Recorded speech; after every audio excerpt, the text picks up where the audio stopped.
Hey, how y'all doing? Welcome to Three Count Commentaries. It's your boy Mongo Slade, and today we're going to talk about Impact Wrestling from February the 9th, 2021, and slightly better episode of Impact this week. Slightly better. I was actually excited about one thing here. So let's talk about the first match. First match is the 8-man tag. Trey Miguel, Josh Alexander, Suicide, and Willie Mack versus Blake Christian, Davari, Chris Bay, and Ace Austin. This match was actually not bad. Blake Christian was teamed up with a bunch of heels. No real reason why, no explanation why. There was an interesting spot where Josh Alexander had Ace Austin in, at an ankle lock. And then Blake Christian broke it up by doing a 450 splash, which also crushed Ace Austin's ankle. It's like, yeah, you could have just pulled him off, you know. They got into a shoving match afterwards. So it was not bad as far as action is concerned. These guys will be in some type of triple threat revolution match that they called it. I don't even know what the hell the rules to that thing is. It features like 7 guys though. So I'm not sure how it works. But it looks like it might be interesting at no surrender.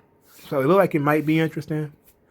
After the match, well, Trey Miguel wins with the hourglass, which is a very interesting submission. It's like a sharpshooter plus an arm bar. Like you have to, it's like if that sounds weird to you, you have to see it for yourself. Like it's that crazy. Now, Trey wins, of course, to continue his momentum. So then Sami Callihan appears on the screen, and being the disgusting warthog that he is, and he's talking to Trey Miguel, and he's like, you did a good job tonight, but how long before you flake out on us again? When times get tough, Trey Miguel takes off. How long will it take before you leave us again? And Trey Miguel screamed at him, screamed like, "Rah!" I'm like, he's a little too intense. A little too intense. The Impact guys said happy birthday to Tommy Dreamer. Some of the guys had personal messages like how he mentored them and something like that. The AEW guys would do this later. They would also give them big happy birthdays. So it was like in the first hour, the Impact guys said happy birthday to Tommy Dreamer, and then in the second hour, the AEW guys said happy birthday to Tommy Dreamer. Kimberly defeated ODB. Who cares? So then we get the Swingers Club again. Who cares about this? But Johnny Swinger, I got to give him credit. So Father Bob wants to play cards, but he didn't have any money. And while he's trying to give Johnny Bravo a used cookie. A used cookie to play cards. This is stupid. All right, look, I think I ran it on Father Bob before, but he's fucking useless. If he's not going to be out crushing people, he's not funny. This is not funny. This fucking sucks. This drains the energy out of me. But what was funny was Johnny Swinger in the background rubbing his hands like he looked like a real jerk in the background, grinning like oh yeah, rubbing his hands together. And Falaba didn't have any money. So then Johnny Swinger was like, okay, on top of being the owner, he's also the muscle. And he's like, if you ain't got no scrizzash daddy, you need to find the exit. And then he was like, well, can I have a loan? And then Johnny Swinger pulled out his roll of money. And he's like this, daddy?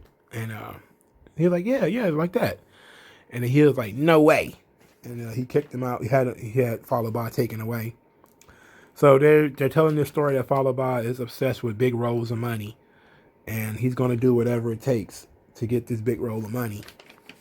It even came back up to the subject came back up later. So after Kimberly and ODB, it was a big scrum in the back. Deonna Purrazzo basically saying, hey, it is what it is. We don't want to. I forget what happened in the match. I think maybe Jazz and Jordan Grace came out there, and Susan was making a big deal out of it. And they were saying like, well, no, Kimberly won, so what difference does it make? Who cares? And Susan was like, no, I'm going to speak to the boss. I want to make this a 6-person tag for that no surrender. And so she went to make the match, and Kimberly and Deonna Purrazzo are like, okay, we got to get rid of Susan. Susan sucks. So they're probably going to try to mess with Susan again and turn her into somebody else. It's Jesus. And to make it even worse, Cousin Jake is going to make his decision about whether he wants to join Violent by Design. So he comes out to talk about, this is his opportunity to be with his family again. And that, these guys aren't leaving him much of a choice. So Violent by Design come out, they kind of circle him a little bit. And then Eric Young says, this is the time. This is time for you to take back your life and to, reject all of the, horrible stuff that has happened to you and cure your illnesses and all that shit, right? So Cousin Jake is like, he says like he grew up with this old saying, you either stand for something or you fall for anything. And so he took off his jacket, which is like the Deaner's jacket, I guess, and he threw it down. And he made everybody think that he was going to join. And then he says, I stand for something. I stand for Jake something. And then he attacked Diener. And then they beat him down. And then they're going to Pillmanize his head and neck in a chair. And then Eric Young decided not to do it. And said that he's going to let Diener finish the job at No Surrender. So Diener and Cousin Jake will fight at No Surrender. But he's not Cousin Jake anymore. His name is Jake something. No, they literally changed his name to Jake something. It's like retards are writing this show. Like, I really hate to be so blunt with it, but you got to be like a monkey with a gorilla brain to write this shit. Like, this shit sucks. It sucks. Jake something? Who is it supposed to get over? Like, I'm cool with this guy not signing up with Violent by Design. I'm cool with that. That's expected. He's a babyface. But Jake something? That's so stupid. That is so stupid. Ugh. So Rohit Raju comes out to bore the shit out of me. Now he's talking about TJP couldn't beat him. So TJP turned, when he was the X Division champion, TJP couldn't beat him. So TJP turned to the monster within in order to best Rohit Raju. So he turned to his monster, Mahabali Shera. And now that they're together, the X Division title is going to be back home with him. And I just looked and it was like, man, I don't like Rohit Raju. I really don't. I couldn't care less about a match when it comes to Rohit Raju versus TJP. If it were possible for Rohit Raju to tie them both up, to fucking fail and succeed at the same time, if it was possible for Shera to tie both of these assholes up in a knot and fling them both into the fucking sun, I would be 100% okay with that. Because you couldn't find less charisma in one match than TJP and Rohit Raju. You couldn't find, you couldn't get a reaction out of me if you put Rohit Raju in a fucking blender. He fucking sucks. He's so boring. He's boring. And TJP is not much better. TJP is bland as stale crackers. So then we get Tony Khan. He's outside on the football field with Tony Schiavone. He called himself the Forbidden Door and said, like, oh, people keep asking me about the Forbidden Door. I'm the Forbidden Door. And that all I had to do was open myself up to new things. And since I've been doing these paid ads, I've opened myself up for new experiences. And that he swings both ways. The Forbidden Door swings both ways. And he's the Forbidden Door. And he'd have to open himself up to new experiences. Then he thanked Kenny Omega and Don Callis for opening him up for new experiences. And he wants more, and he expects more crossovers. I'm like, man, why is everything with these guys gay? And I was going to try to save this for the AEW review, but I might as well put that here because it involves Matt Hardy, who was on this show. But Matt Hardy was on Twitter, and he basically wrote like a gay love note to Adam Page, to the point where even Rebby was like, what the fuck? Like, it was real crazy. As a matter of fact, let me try to find it. He told him to let his guard down and to let him in, and that he is the key to Adam Page's happiness, and that together they are magic. They're special. And then even Rebby was like, "What the fuck?" So she literally tweeted, "What the fuck?" And then Matt tried to cover it up and say some other shit like, "Why is everything with these guys gay?" I don't get it. I do not get why everything is so effeminate and sissy, and it's even people who normally wouldn't do shit like that. Like everything is effeminate with these guys. I don't get it. Somebody explain it to me. Why is like, we got to talk about.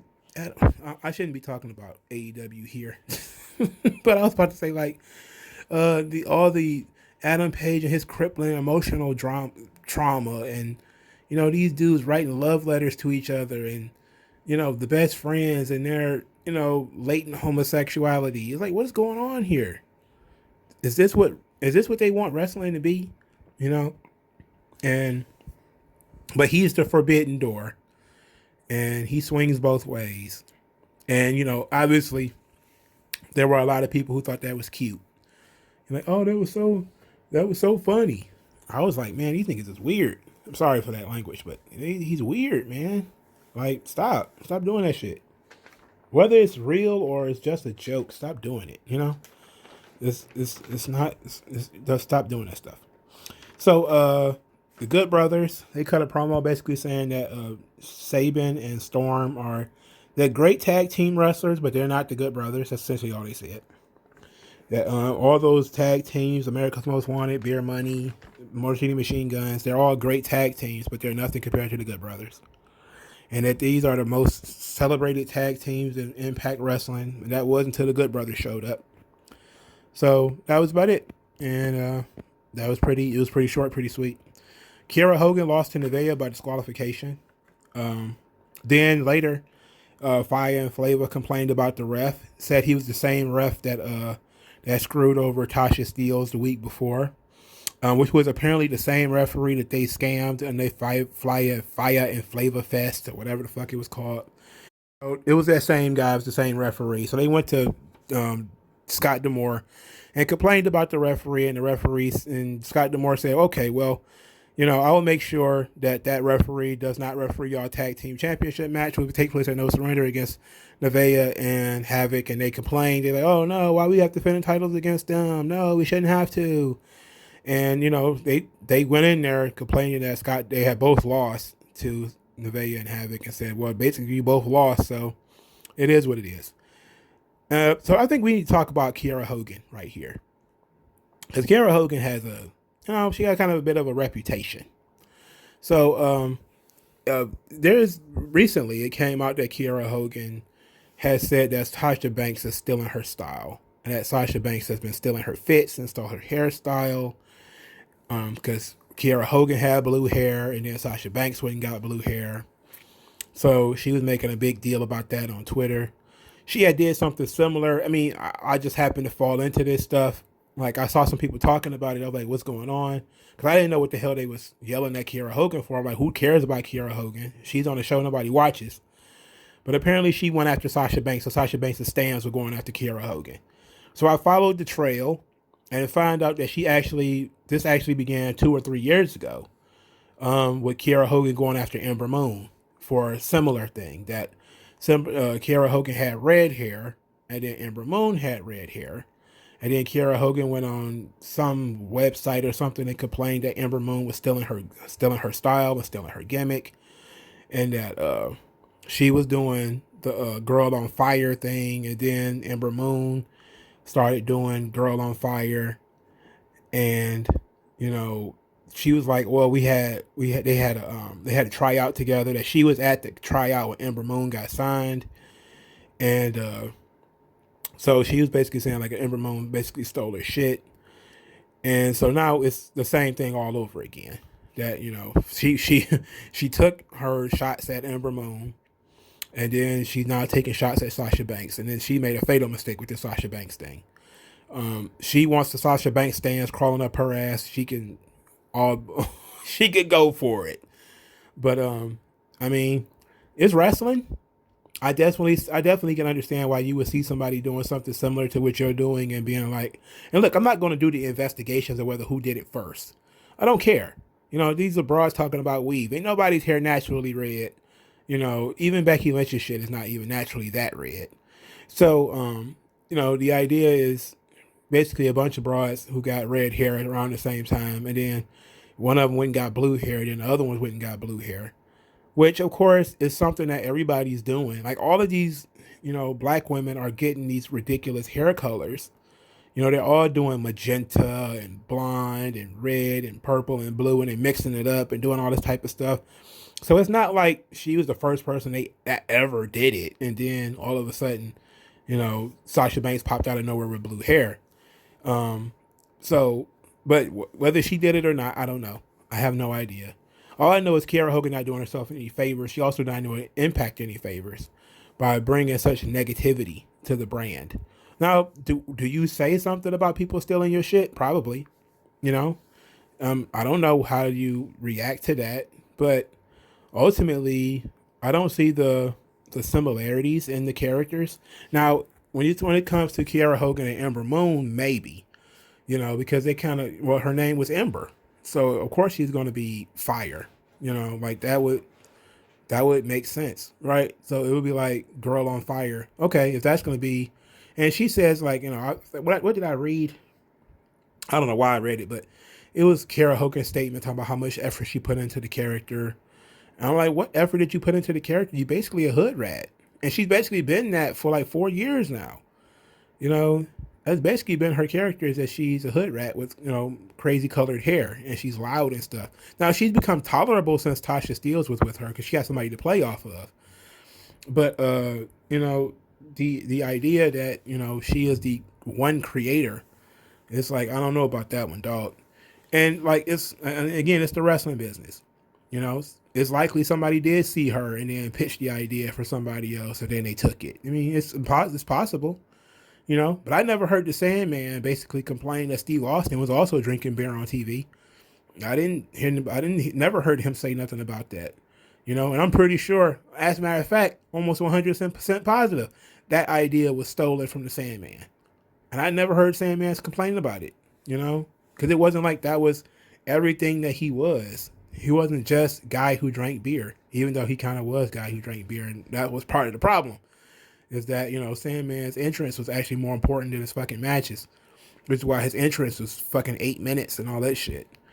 But you have in wrestling all the time people who are taking elements of other people's stuff. It happens all the time. You know, you get something, people just take elements of it. Even if they don't take the whole thing, they may take an element here or there of what the character is. They may take the general idea and turn it into something else. You know, it's like when WWE went and got their own luchadors because ECW and WCW had luchadors. You know, like that's kind of stuff that once you put something out there, yeah, people are going to try to take it and take bits and pieces of it. And the same thing happens the other way around, you know? Now, I don't think that Sasha Banks' existence harms Kiera Hogan. They're in two different companies. If anything, the similarities could be, you know, helpful to Kiera Hogan, as you know, as somebody who could just. But I understand what she also understand what she, you know, people who look at her probably think she's a knockoff Sasha Banks, and I don't think, and yeah, you know, that sucks, but I would rather think. Would you rather think they not you a knockoff Sasha Banks, or not think about you at all, or think you a hater? Because more people will respect you if you being, you know, Spartan brand Sasha Banks, and then you'd be like, well, originally I did it first, if we're being honest. But if then rather you come across as a hater, because there's gonna be a lot of people who just don't care, and they're just gonna call you a hater and be done with it. And then, you know, you run people off of what could watch your product. You know, you should want people to watch your show.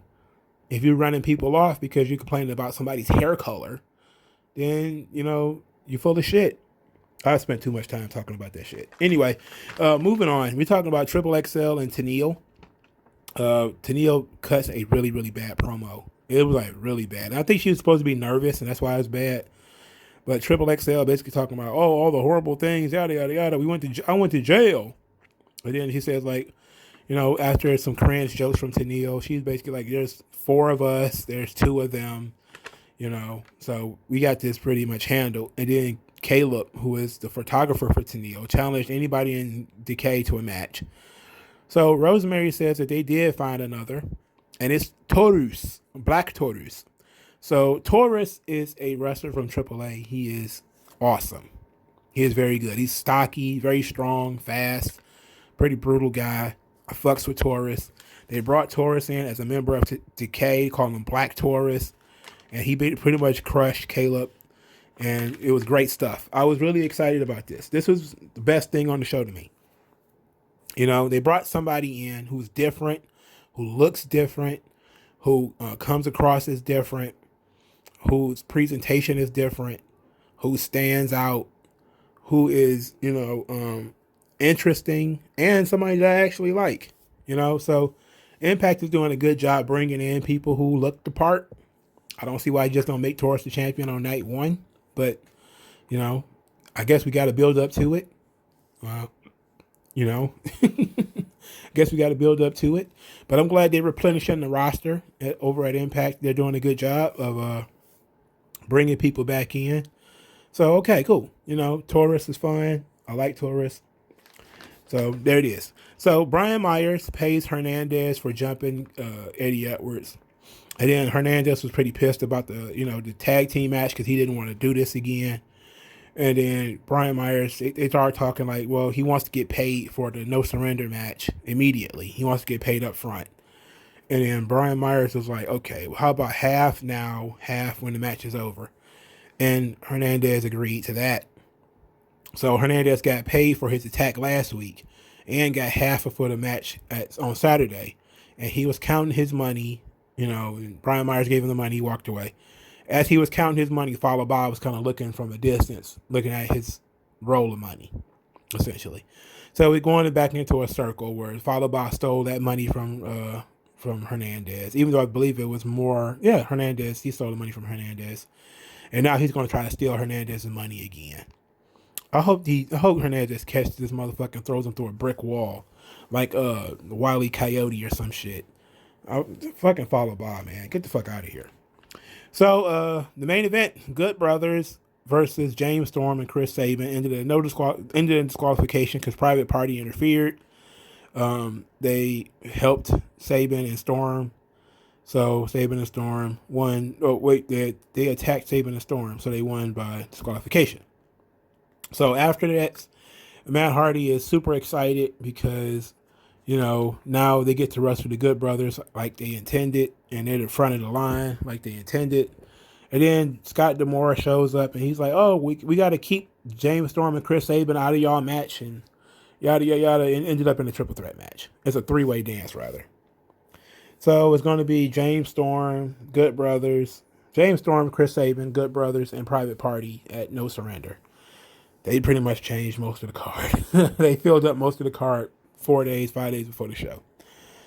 So of course, Matt Hardy and Private Party were not happy about this new match, and whatever. Who cares? I think that they just didn't want the Good Brother to beat Private Party. And look, what was the point of going through all this if that's what you were going to do, right? What was the point? Like, these guys went and became the number one contenders for what, though? Like, the moment, like, right on the cusp of it's time to give them the number one contenders, give them their title match, you make it a triple threat match.